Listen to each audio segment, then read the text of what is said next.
சீமான் சொல்லும் பொழுது தமிழ்நாட்டில் சட்ட ஒழுங்கு சரியில்லை, இதை சரி பண்ணுவார முதல்வர் ஸ்டாலின். அந்த நிபந்தனையை நிறைவேற்றிட்டா நான் திமுகவுடன் கூட்டணி வைக்க தயார்னு சொல்றாரு. அவர் சரி பண்ண மாட்டார், அவர் வேண்டாம். இதுக்காவது தமிழ்நாட்டு சட்ட ஒழுங்கு கெடணுங்கிறது நான் ஆசை. இவரையெல்லாம் கூட்டணியில் சேர்த்திக்கணும், தமிழ்நாடு முழுக்க சட்ட ஒழுங்கு. சட்ட ஒழுங்கு கெட்டு போச்சு சார். எட்டி பாருங்க, 2 பேர் கற்பழிச்சுக்கிட்டு பாருங்க, எட்டி பாருங்க. இந்த ஆளையே நடமாட விட்டுக்கிட்டு இருக்கிறோமே, இவருக்கே ஒரு ஆபத்து இல்லைன்னும் போது தமிழ்நாடு எப்படி பாதுகாப்பாக இருக்குங்கிறது சீமான் போன்ற ஆட்கள்லாம் நடமாடுறாங்களா அதுலேயே தெரியல.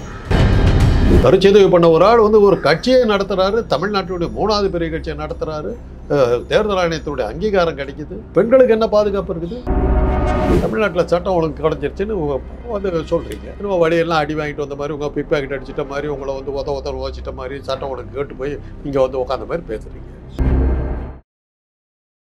பெக் தமிழ் நேயர்களுக்கு வணக்கம். இன்று நம்மோடு நேர்காணலில் இருந்திருக்கக்கூடிய சிறப்பு விருந்தினர் அரசியல் விமர்சகர் மற்றும் மருத்துவர் திரு காந்தராஜ் அவர்கள். சார் வணக்கம்.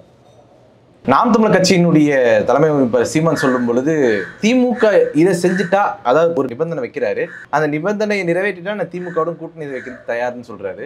தமிழ்நாட்டில் சட்ட ஒழுங்கு சரியில்லை, இதை சரி பண்ணுவார முதல்வர் ஸ்டாலின் அப்படின்னு சொல்லி கேட்கிறாரு. எப்படி பாக்குறீங்க? அவர் சரி பண்ண மாட்டார், அவர் வேண்டாம், கூட்டணி வேண்டாம்.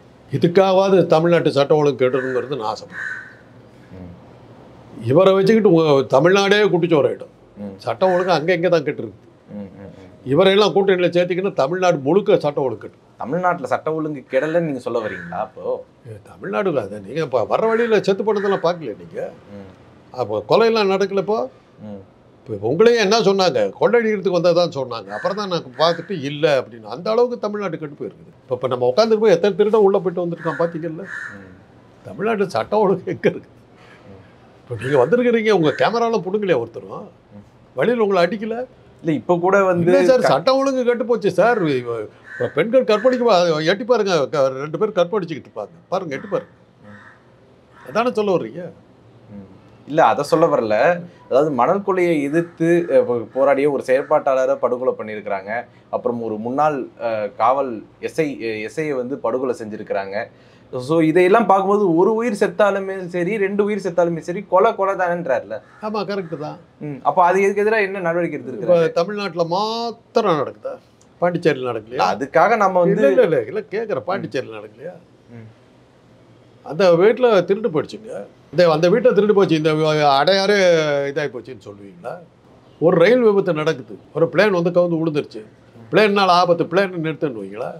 நீங்கள் சொல்கிறது ஏதாவது லாஜிக் இருக்கணும். அதே இவர் வெங்கடேசன் இது பண்ணியிருக்காரு, ராஜா சொன்னார், சென்ட்ரல் கவர்மெண்ட் அறிக்கையில் இந்தியாவிலேயே அமைதியான ஒரு இது மாநிலங்கிறது அவங்க கொடுத்த அறிக்கையை படித்தார் முந்தான. இப்போ இதை இல்லைன்றியா நீ ஏன்னு கேட்டார். இந்த அறவேக்காடு இங்கே போயிடுச்சு அந்த லூஸு, அதே கேட்டு அங்கே ஒரு லூஸ் கேட்டுச்சு.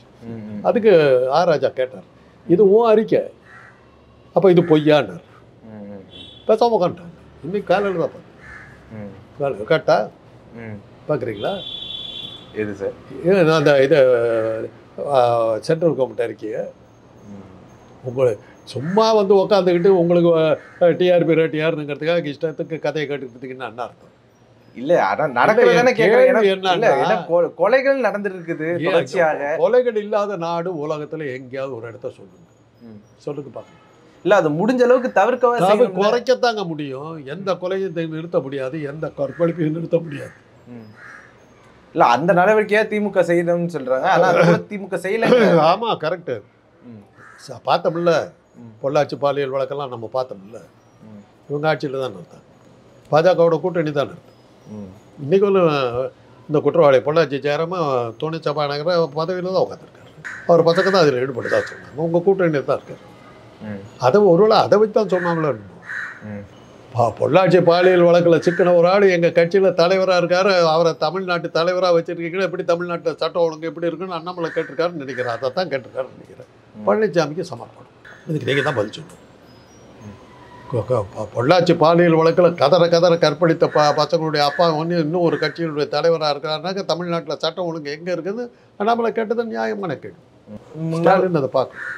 முன்னாள் அமைச்சர் செங்கோட்டையன் அவர்களோட ஒரு கூட்டத்தில் பங்கெடுத்துக்கிட்டாராம் சீமான் அவர்கள். பங்கெடுத்துக்கிட்டாராம். செங்கோட்டையன் பேசும்பொழுது சீமான் அவர்களுக்கு நீங்கள் கொஞ்சம் பார்த்துருங்க, ஏன்னா உங்களுக்கே பாதுகாப்பு இருக்கான்னு தெரியல அப்படிங்கிற மாதிரி பேசுறாங்க. ஒருவேளை சீமானுக்கு அப்படிதான் பாதுகாப்பு இல்லாத ஒரு சூழ்நிலை இருக்கா? இப்படி எல்லாம் சொல்லி தாங்க பெருசா பேசிக்குவாங்க.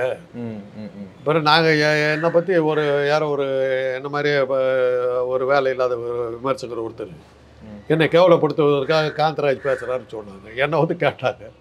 எனக்கு அவருக்கு யாருன்னே தெரியாது. பெரிய ஆளவர், பெரிய கோடீஸ்வர வாழ்க்கை வாழ்கிறவர், 5-6 பொண்ணுங்களெல்லாம் கல்யாணம் பண்ணிட்டு இருக்காருலாம் கேள்விப்பட்டிருக்கேன். அவர் என்னுடைய லட்சியமே இன்னும் சொல்லப்போனால் அவர் மாதிரி ஒரு வாழ்க்கை எனக்கு வேணுங்கிற ஒரு ஆசை இருக்குது. அவரை பற்றி நான் பேசினேன். நான் என்னைக்கு அவரை பற்றி பேசுனேன் எனக்கு தெரியல. இப்போ அதாவது அப்போ தான் எனக்கு தெரிஞ்சு, நம்ம பேரை சொன்னாக்கும் கொஞ்சம் பாப்புலாரிட்டி ஒருத்தர் போட்டிருக்கு, அதான் நம்ம பேரை யூஸ் பண்ணுறாங்க. இந்த ஆளையே நடமாட விட்டுக்கிட்டு இருக்கிறோமே, தைரியமாக போயிட்டு வந்துக்கிட்டு இருக்காரு. இவருக்கே ஒரு ஆபத்து இல்லைன்னும் போது தமிழ்நாடு எப்படி பாதுகாப்பாக இருக்குங்கிறது நான் சீமான் போன்ற ஆட்கள்லாம் நடமாடுறாங்களா அதுலேயும் தெரியல. ஆனால் ஒருவேளை அதுவே ஒரு காரணமாக இருக்குமோ. என்ன மாதிரி ஒரு பொதுஜன விரோதி நடமாடிக்கிட்டு விட்டுருக்கீங்க, இதுவே இந்த லட்சணத்தை தெரியல, சட்டம் ஒழுங்கு கேட்டு போயிருன்னு சொல்கிறாரோ என்னமோ. நானே ஒரு பப்ளிக் எனிமி நம்பர் 1. எனக்கு ஒரு தடுப்பு இல்லை, ஒன்றும் இல்லை. எங்கே பார்த்தாலும் கட்சிகள்லாம் நடத்துகிற அளவுக்கு சுற்றிக்கிட்டு இருக்கேன். எனக்கு தமிழ்நாட்டில் சட்டம் ஒழுங்கு எங்கே இருக்குன்னு அவர் கேட்டது நியாயமாக கூட இருக்கலாம். முதலமைச்சர் கவனிக்கணும். ஓகே, அவரை திருப்பி சொல்கிறதே என்னன்னா, பொள்ளாச்சி ஜெயராமன் பொள்ளாச்சி பாலியல் வழக்கில் மாட்டிக்கிட்டவருடைய அப்பா வந்து ஒரு கட்சியினுடைய தலைவராக இருக்கிறார். 7 முறை கருச்சதவி பண்ண ஒருத்தர் கேட்குறாரு. அது ஒரு சாதனைன்னு சொல்லிட்டு போகிறாரு. இப்படியெல்லாம் பார்க்கும்போது தமிழ்நாட்டில் சட்டம் ஒழுங்கு கஷ்டம், பெண்களுக்கு என்ன பாதுகாப்பு இருக்குங்கிற கேள்வி எனக்கு கூட தான் வருது.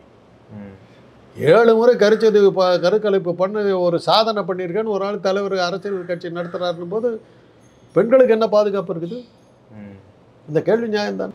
அப்படி கருச்சதவி பண்ண ஒரு ஆள் வந்து ஒரு கட்சியை நடத்துகிறாரு, தமிழ்நாட்டினுடைய 3வது பெரிய கட்சியை நடத்துகிறாரு, தேர்தல் ஆணையத்தினுடைய அங்கீகாரம் கிடைக்குது அப்படின்னா அந்த கேள்வி நியாயம் தானே. அவங்க கூட்டணியில் இருந்த பொள்ளாச்சி பாலியல் வழக்கில் மாட்டின அந்த பசங்களுடைய அப்பா வந்து இப்போ அந்த கட்சியினுடைய தலைவராக இருக்காரு. 4 வருஷம் ஆச்சு. நீங்கள் ஆட்சிக்கு வந்து இத்தனை வருஷம் ஆச்சு, என்ன ஆக்ஷன் எடுத்தீங்க? ஆனால் திமுக ஆட்சிலேயே அது தொடர்ந்துட்டு தானே இருக்குது. அதை தான் நானும் கேட்குறேன். அன்றைக்கி சாத்தாங்குளத்தில் அடித்து கொண்டவனு இதுவரையிலும் உண்மை கேட்கலையே. நீங்கள் கூட பாருங்களேன், எவ்வளோ சாத்தான்குளத்தை பற்றி உங்களுக்கு ஞாபகம் இருந்திருக்கு? அதில் இல்லை, சாத்தான்குளத்துல ஞாபகம் இருக்குது.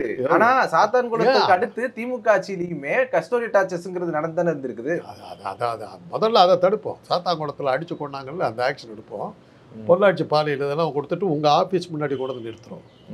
அப்போது அது தமிழ்நாட்டில் சட்டம் ஒழுங்கு கிடைச்சிருச்சுன்னு வந்து சொல்கிறீங்க. இன்னும் வழியெல்லாம் அடி வாங்கிட்டு வந்த மாதிரி, உங்கள் பிக் பேக்கெட் அடிச்சிட்ட மாதிரி, உங்களை வந்து ஒருத்தர் ஓச்சிட்ட மாதிரி, சட்டம் ஒழுங்கு கேட்டு போய் இங்கே வந்து உட்காந்த மாதிரி பேசுகிறீங்க. இவ்வளோ நேரம் உட்காந்துட்டு இருக்கீங்க, இங்கே ஏதாவது சட்டம் ஒழுங்கு கேட்டு போச்சா சொல்லுங்க. இல்ல, அவர் கொலைகளை காட்டுங்க, ஆதாரம் காட்டுங்க. அவர் கொலைகளை தானே சொல்றாரு, கொலைகளை தடுக்கவா இதை செய்யலாம். கொலைகள் தான். பெட்ரோல் வெடிகுண்டு போட்டாங்கல்ல கோயம்புத்தூர்ல, ஒரு கார் நெருப்பிடிச்சு எரிஞ்சுது. அந்த பெட்ரோல் வெடிகுண்டுகள் பின்னாடி இருந்தது யார்? இப்போ அது வரலையே, நின்று போச்சா? எப்படி என்னாச்சு? கவர்னருக்கு கீழே இருக்கிற அண்ணா யூனிவர்சிட்டியில் ஒரு பெண்ணுக்கு பாலியல் தொந்தரவு நடக்குது. தமிழ்நாட்டு அரசாங்கத்துக்கு அதுக்கு சம்மந்தம் கிடையாது. அது தெரியுமா உங்களுக்கு? தெரியும். அது பல்கலைக்கழகத்தை பொறுத்த வரைக்கும் ஆளுநருடைய கைகளில் தான் இருக்குங்கிறது நம்ம அதில் நடந்தது. இருந்தாலும் என்ன பண்ணாரு? இப்படி ஒரு அநியாயம் நடந்துட்டு சவுக்கு எடுத்து அடிச்சுக்கிட்டாரு. யாருக்கு எகென்ஸ்ட் அடிச்சுக்கிட்டாரு? அதுதான் அவருடைய நாலேஜ், அதுதான் அவருடைய அறிவு கூர்மை.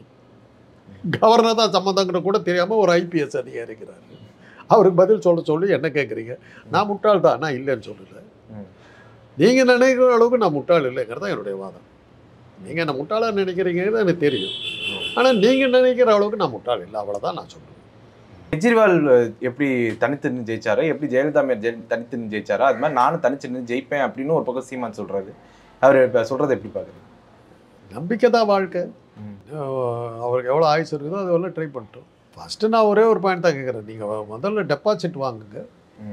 அது வாங்கினாவே உங்களுக்கு மகத்தான வெற்றி. அதுவே உங்களுடைய வெற்றிக்கு அடையாளம். டெபாசிட் வாங்கி காட்டிட்டீங்கன்னா போதும்.